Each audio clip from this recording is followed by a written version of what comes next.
नमस्कार दोस्तों, हमारे चैनल में आप सभी का स्वागत है। अपने मोबाइल स्क्रीन पर घर के लैंडलाइन का नंबर देखते ही अवनी ने झट से फोन उठाया। हेलो कहते ही उधर से मेड की आवाज सुनाई दी। दीदी, बाबूजी का बुखार बहुत बढ़ गया है। मैंने खाना खिलाकर दवा दे दी थी, पर बुखार उतरा नहीं। वह हड़बड़ा उठी। फिर जल्दी जल्दी अमित को फोन किया। अमित, बाबूजी का बुखार कम नहीं हो रहा है। प्लीज आज तुम घर चले जाओ ना। आज मेरी एक इम्पोर्टेंट प्रेजेंटेशन है, मैं उसके बाद चली जाऊंगी। वैसे भी कई दिनों से जल्दी घर चली जा रही हूँ। वर्क प्लेस पर बुरा असर पड़ता है। सर को क्या जवाब दूँ? वह भी नाराज हो सकते हैं। ओह अवनी, जला उठा अमित। तुम्हें मालूम है, मैं एक जरूरी प्रोजेक्ट पर काम कर रहा हूँ। मुझे ऑफिस में ज़्यादा समय देना है और तुम हो कि मुझे जल्दी निकलने को बोल रही हो। पूरी टीम को मैंने काम करने के लिए रोक रखा है। मैं कैसे चला जाऊं? तुम्हें जैसे मैनेज करना है करो, कहकर फोन काट दिया अमित ने। अवनी का गुस्सा फूट पड़ा। सारा गुस्सा बड़बड़ाते हुए निकाल रही थी। तुम्हारा काम काम है और मेरा कुछ नहीं। हम औरतों का करियर मायने नहीं रखता। घर दफ्तर दोनों जगह हम ही सामंजस्य बिठाते हैं। तुम मर्दों की तो कोई जिम्मेदारी होती ही नहीं। वह सिर पकड़कर बैठ गई। थोड़ी देर में खुद को शांत कर अपने बॉस के कैबिन में गई। उसे देखते ही सक्सेना साहब बोल उठे। आओ अवनी, मैं तुम्हें ही बुलाने जा रहा था। आज की तुम्हारी प्रेजेंटेशन काफी मायने रखती है। नया क्लाइंट है, उसे इम्प्रेस करना होगा, बिल्कुल परफेक्शन के साथ। सॉरी सर, मैं अपनी प्रेजेंटेशन माया को समझा दे रही हूँ, वह हैंडल कर लेगी। मुझे थोड़ा जल्दी घर जाना है। बाबूजी की तबीयत ठीक नहीं। फिर से सक्सेना साहब के तेवर कड़े हो गए। सर प्लीज, मेरी मजबूरी है। रवासी हो गई अवनी। देखो अवनी, तुम्हारी काबिलियत देखते हुए मैं तुम्हें कुछ नहीं कहता। मैं एक काबिल एम्प्लॉय को खोना नहीं चाहता। लगातार कई दिनों से ऐसा चल रहा है। मैं ऊपर क्या जवाब दूंगा? सर प्लीज, मैं जल्दी ही कुछ सोचती हूँ।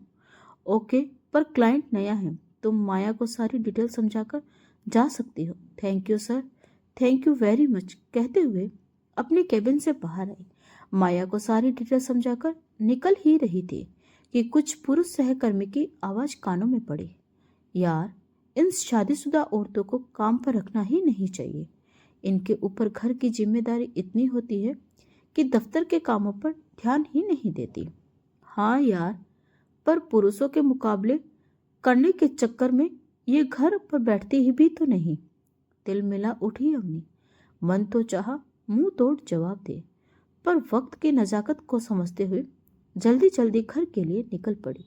रास्ते में सोचने लगी, पता नहीं बाबूजी को क्या हो गया। बुखार उतर ही नहीं रहा। लगता है किसी बड़े अस्पताल में दिखाना पड़ेगा। इस बार सारे टेस्ट करवा दूंगी, जिससे मैं भी निश्चित हो जाऊं। जब माँ जी थी तो बाबूजी कितने स्वस्थ रहते थे। हमेशा चेहरे पर एक मुस्कुराहट रहती थी। हमेशा खुश रहने वाले बाबूजी कभी बीमार नहीं पड़ते थे। पर माँ जी के जाने के बाद हमेशा चुप और बीमार रहने लगे। कहने को बाबूजी अमित के पिता थे, पर मुझे हमेशा अपनी बेटी ही माना। माँ जी से हमेशा कहते, बेटी और बहू में कोई फर्क नहीं होता।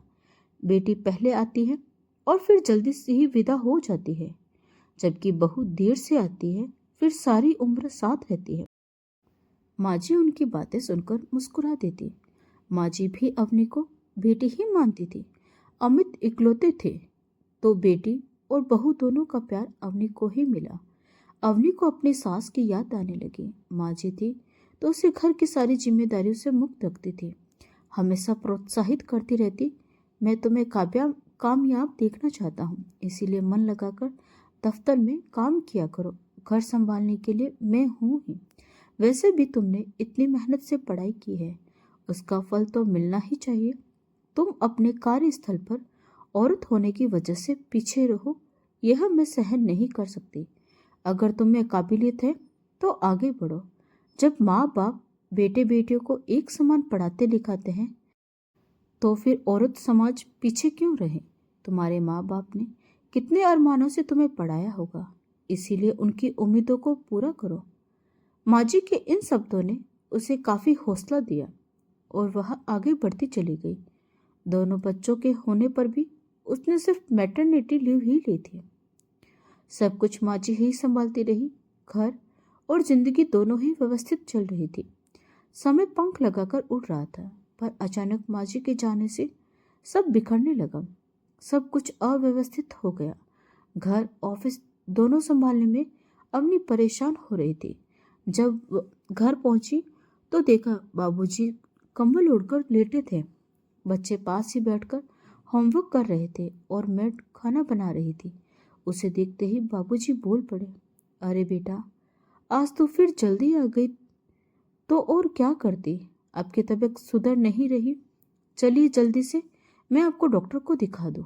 अरे बेटा, मैं ठीक हो जाऊंगा, मामूली सा बुखार ही तो है। नहीं, जल्दी से, बुखार हुए काफ़ी दिन हो गए हैं। मैं कोई लापरवाही नहीं करना चाहती। अवनी बाबूजी को दिखाकर घर ले आई। ज़्यादा कुछ तो डॉक्टर ने बताया नहीं, बस कुछ दवाएं बदल दी और कुछ टेस्ट लिख दिए। एक इंजेक्शन तुरंत लगा, जिससे बाबूजी को थोड़ा आराम हो गया। सारा काम निपटाकर वह बेड पर लेट गई। थकान के कारण आंख लग गई। फोन की आवाज से आंख खुली। मम्मी का फोन था। औपचारिक बातचीत के बाद मम्मी ने कहा, बेटा, एक बात कहने के लिए फोन किया था। तुम्हारी शीला मौसी की तबीयत भी ठीक नहीं चल रही। डॉक्टर ने उसे किसी बड़े अस्पताल में दिखाने को कहा है। मैं तो वहाँ हूँ नहीं, इतनी दूर आ गई, समझ नहीं आ रहा क्या करूँ। वैसे हमारे अलावा उसका और कोई है भी नहीं, तो मैं क्या करूँ। चीख पड़ी अवनी। क्या हुआ बेटा, ऐसे क्यों बोल रही है? तू तो उसकी लाडली रही है। उसने तुम्हें अपनी औलाद की तरह पाला है।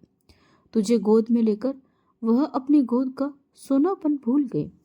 तुम्हें ही अपना सब कुछ मानती रही और तू इस तरह बोल रही है।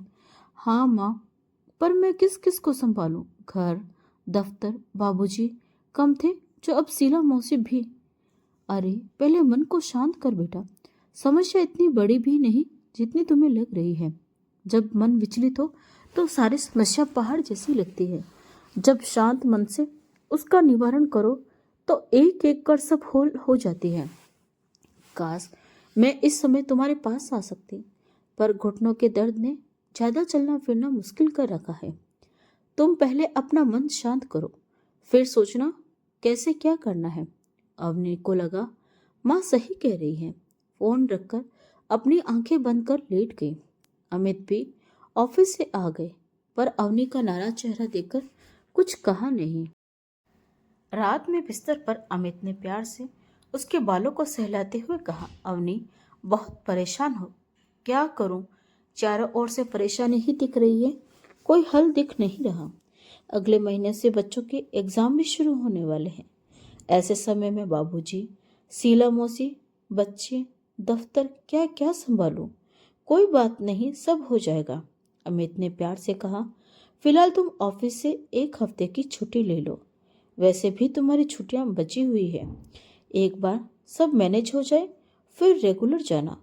बात छुट्टियों की नहीं अमित, बात जिम्मेदारी की है। ऑफिस की भी कुछ जिम्मेदारियां हैं मुझ पर। ठीक है, पर हालात को देखते हुए 2-3 दिन की तो ले ही लो। मैं ले सकता तो मैं ही ले लेता, पर तुम जानती हो ना, मेरे लिए अभी संभव नहीं है।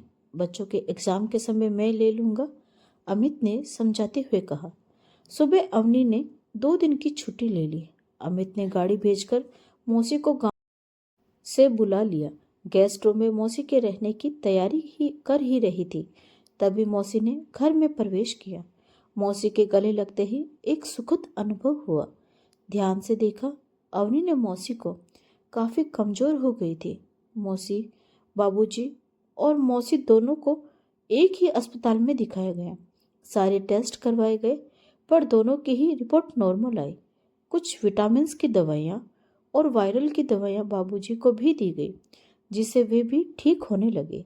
शीला मौसी को भी कुछ दर्द निवारक और ताकत की दवाइयाँ दी गई और वह भी बेहतर होने लगी। अवनी ने राहत की सांस ली। छुट्टी 2 दिनों की और बढ़ा ली थी। 5 दिनों में जिंदगी थोड़ी थोड़ी पटरी पर आने लगी। अगले दिन अवनी काम वाली को सारे काम समझाकर तथा मौसी को भी सारी चीजें समझाकर ऑफिस गई। सारा दिन निकल गया। लगता है घर सब ठीक है, सोचती हुई अवनी ने एक ठंडी सांस ली। घर पहुंची तो देखा बच्चे अपना होमवर्क कर रहे थे। बाबूजी के कमरे में टीवी चल रहा था। मौसी मैड के साथ खाने की तैयारी कर रही थी। अवनी के होठों पर मुस्कुराहट तैर गई। 1 हफ्ते में ही घर का माहौल बदल गया। बच्चे कभी मौसी से कहानी सुनते तो कभी बाबूजी के साथ खेलते। बाबूजी का स्वास्थ्य भी अब काफी सुधर गया था। कभी कभी शीला मौसी से बातें करते और मुस्कुराते दिखते।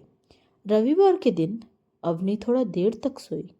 जब जगी तब देखा बाबूजी और मौसी बालकनी में एक साथ चाय पी रहे थे और धीरे धीरे कुछ बातें भी कर रहे थे। माँ जी के जाने के बाद जो बाबूजी चुप हो गए थे, वह अब बातें करने और मुस्कुराने लगे थे। कभी बच्चों के साथ खेलते तो कभी अमित के साथ राजनीति पर चर्चा करते। बाबूजी में इतना परिवर्तन अवनी को कुछ अजीब सा लगा। उधर शीला मौसी ने घर की सारी जिम्मेदारियां उठा रखी थी। अरे मौसी, आप रहने दो ना, मैं कर लेती हूँ। वैसे भी आज छुट्टी है, मुस्कुराते हुए अवनी ने कहा। रहने दे बेटा, हफ्ते भर तो तू काम करती रहती है, एक दिन तो मिलता है थोड़ा आराम करने। मौसी की आंखों में वात्सल्य झलक आया। वैसे भी मुझे बैठने की कहाँ आदत है, गांव तो कितने काम होते हैं, पर यहाँ तो कुछ है ही नहीं। वैसे भी अब तेरे सिवा मेरा है ही कौन। शुरू से तुम्हें ही अपनी बेटी मानती रही। तुम्हें देखकर अपने बे औलाद होने का दुख भूल जाती हूँ। तेरे मौसा थे तो मेरे पास आ नहीं पाती थी। अब तेरे साथ जीने का मौका मिला है तो मैं अपनी हर इच्छा पूरी कर लेना चाहती हूँ। आज मैंने तेरी पसंद के खाने की तैयारी की है, तू आराम कर, खाना मैं बनाती हूँ। अपनी मौसी के गले लग गई। ऐसा एहसास हुआ जैसे वह छोटी बच्ची हो और माँ की ममता से निहाल हो। काफी दिनों बाद वह आज बहुत खुश थी। शाम को जब बाबूजी टहलने जाने लगे तो मौसी भी तैयार होकर साथ निकल पड़ी। अरे मौसी, आप कहाँ जा रही है? अवनी ने पूछा। कहीं नहीं बेटा, मैं भी थोड़ी देर पार्क में टहल लेती हूँ तो मन बहल जाता है, इसीलिए तेरे बाबूजी के साथ चली जाती हूँ। अच्छा। अवनी अजीब नजरों से दोनों को जाते हुए देख रही थी। अवनी ने महसूस किया कि मौसी और बाबूजी का ज्यादा समय साथ बिताने लगे। दोनों सुबह शाम की चाय साथ पीते, शेयर करने भी साथ जाते। तभी पुरानी फिल्मों पर तो कभी किसी उपन्यास पर, साहित्य पर बहस करते। धीरे धीरे उनकी चुप्पी टूटने लगी और वे मुखर होने लगे। बाबूजी की हंसी फिर सुनाई देने पड़ने लगी। उन दोनों में आए इस परिवर्तन को अवनी और अमित दोनों ने महसूस किया। धीरे धीरे मौसी बाबूजी की पसंद नापसंद सब जान गई और मौसी किस बात पर खुश होती है यह बाबूजी को पता था। संदेह के बीज बहुत जल्द अंकुरित होते हैं। अवनी के मन को भी तरह तरह की शंकाओं ने घेर लिया। हे भगवान, यह क्या हो रहा है? कहीं दोनों इस उम्र में प्यार? नहीं नहीं, यह प्यार की उम्र थोड़ी है। अपने विचारों को अवनी झटक देती है। फिर दोनों को साथ देकर तरह तरह के ख्याल मन में आने लगे।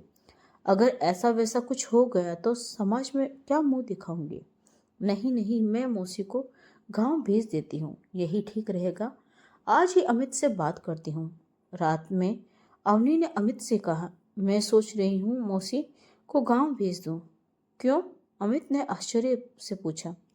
अब मौसी ठीक हो गई है ना, तो कब तक हमारे यहाँ रहेगी?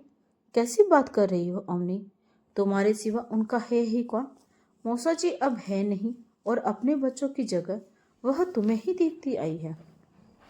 तुम्हें उन्होंने पाला है ना। शादी के वक्त तुम अपनी माँ से ज्यादा मौसी से ही लिपट कर रो रही थी ना। आज जब वह अकेली है तो तुम्हारी जिम्मेदारी है उनका ख्याल रखना। वैसे भी इस घर में रहकर उन्होंने तुम्हें घर की जिम्मेदारियों से आजाद रखा है। कितने अच्छे से घर और बच्चों को संभालती है। तुम बेफिक्र होकर ऑफिस जा रही हो। वह घर की सारी जिम्मेदारी अच्छे से निभा रही है। मैं तो चाहूंगा मौसी हमेशा यही हमारे साथ रहे। अरे, तुमने देखा नहीं वह किस तरह बाबूजी के साथ घुली मिली रहती है। तो अमित ने घुरकर अवनी को देखा। कहीं कुछ ऊंच नीच हो गई तो? अवनी ने दबी आवाज जुबान में कहा। अवनी चीख पड़ा। अमित, कैसी घटिया और कम पढ़ी लिखी औरतों की तरह बातें कर रही हो। तुमसे यह उम्मीद नहीं थी मुझे। जो तुम देख रही हो वह मैं भी देख रहा हूँ, पर हम दोनों के देखने का नजरिया अलग है। जो मैं देख पा रहा हूँ तुम वह क्यों नहीं देख पा रही? पापा और मौसी एक दूसरे का साथ मिला जिससे वे खुश है। मतलब इनकी बीमारी शारीरिक न होकर मानसिक थी। अपने जीवन साथी को खोने के बाद ये अपने अकेलेपन से जूझ रहे थे। इन्हें एक साथी की जरूरत थी जिससे ये अपने मन की बात कर सके। हम अपने अपने कामों में व्यस्त रहने के बाद भी इनके शरीर का ख्याल तो रखते थे, पर मन का क्या? मन अकेला होते ही बीमार हो जाता है। उसकी भी अपनी खुराक होती है जो हमसे पूरी नहीं हो पा रही थी। जीवन पर्यंत इंसान को एक साथी की जरूरत होती है, फिर वह पत्नी हो या दोस्त। हम उम्र के साथ जीने की बात ही अलग होती है। इसीलिए दोनों एक दूसरे के साथ खुश है। उन दोनों ने कितने अच्छे से घर और बच्चों को संभाला है ताकि हम तुम निश्चित होकर अपना काम कर सके। कितना ख्याल रखती है मौसी। तुम्हारी ना सगी माँ भी नहीं रखती, और उन्हें क्यों भेजना चाहती हो? क्या कसूर है उनका? यही कि वे यहाँ आकर खुश हैं। उनकी खुशी की वजह तुम भी तो हो सकती हो। वर्षों से बे औलाद होने का दर्द सहती रही है। अब तुम्हारे पास आकर उन्हें खुशी मिली हो। बची हुई जिंदगी तुम्हारे साथ जीना चाहती हो। तुम अपने भीतर झांक कर देखो, तुम्हें मौसी की कितनी जरूरत है। अब ये सारी फालतू बातें दिमाग से निकालो और सो जाओ। अवनी के मन में लगातार उथल पुथल मची थी। कभी अपनी देखी बातें तो कभी अमित की कही बातें। बातों का असर कर रही थी। वह जल्दी उठ गई। उसकी निगाह माजी की तस्वीर पर पड़ी जो मुस्कुरा रही थी। उसके अंदर से आवाज आई, जैसे कह रही हो, बेटा हम सभी अपनी जरूरतों के हिसाब से एक दूसरे से जुड़े हैं। जरूरी नहीं कि यह जरूरत ऊपर की हो, आंतरिक भी हो सकती है। इसीलिए उठो और नई सुबह का स्वागत करो। जीवन सफर में आगे बढ़ जाना ही बुद्धिमानी है। कभी तुम किसी की तो कभी कोई तुम्हारी जरूरत बन जाता है। तभी मौसी हाथ में 2 कप चाय लेकर आई। आज मेरी बेटी सुबह जल्दी उठ गई। आज हम साथ चाय पियेंगे। मौसी का वात्सल्य प्रेम देखकर ध्रुव हो उठी अवनी।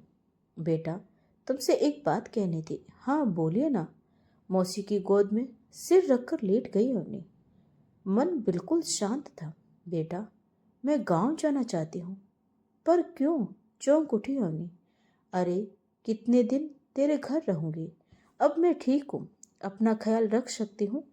वैसे भी गांव में तेरे मौसा जी की यादें हैं। मेरी गृहस्थी है, बाकी का जीवन भी वहीं काट लूंगी। पर मौसी मुझे आपकी जरूरत है। बच्चों के एग्जाम हैं, मैं कैसे संभालूंगी? तू सब कर लेगी जैसे आज तक करती आई है। मेरी बेटी एकदम परफेक्ट है। नहीं, मैं आपको नहीं जाने दूंगी। कितने वक्त बाद तो हम माँ बेटी को साथ रहने का मौका मिला है, और आप हैं कि जाने को कह रही हैं। आप क्यों अपनी बेटी को छोड़कर जाना चाहते हैं? और अपने दोस्त को? अचानक बाबूजी की आवाज़ सुनाई दी। बाबूजी मुस्कुराते हुए कमरे में आ गए। हाँ भाई, क्यों जाना चाहती हैं? हम सबका साथ अच्छा नहीं लगा? नहीं नहीं, ऐसी बात नहीं। यहाँ आकर मैं खुद को ही भूल गई। आप सबका साथ मेरी भी जीने की उम्मीद है। मौसी की आंखें नम हो गई। फिर हम साथ साथ हैं? तभी अमित की आवाज़ सुनाई दी। हम सब साथ रहेंगे। बच्चे भी चिल्लाए। सबकी हंसी ठहाकों में बदल गई। आज की सुबह बहुत ही निश्चिंतता वाली थी अवनी के लिए। मुस्कुराती हुई अवनी ऑफिस के लिए निकल गई। तो दोस्तों, आपको यह कहानी कैसी लगी? कमेंट बॉक्स में अपनी राय जरूर दीजिएगा। और कहानी अच्छी लगी हो तो वीडियो को लाइक, शेयर और सब्सक्राइब करना ना भूलें। Thanks for watching.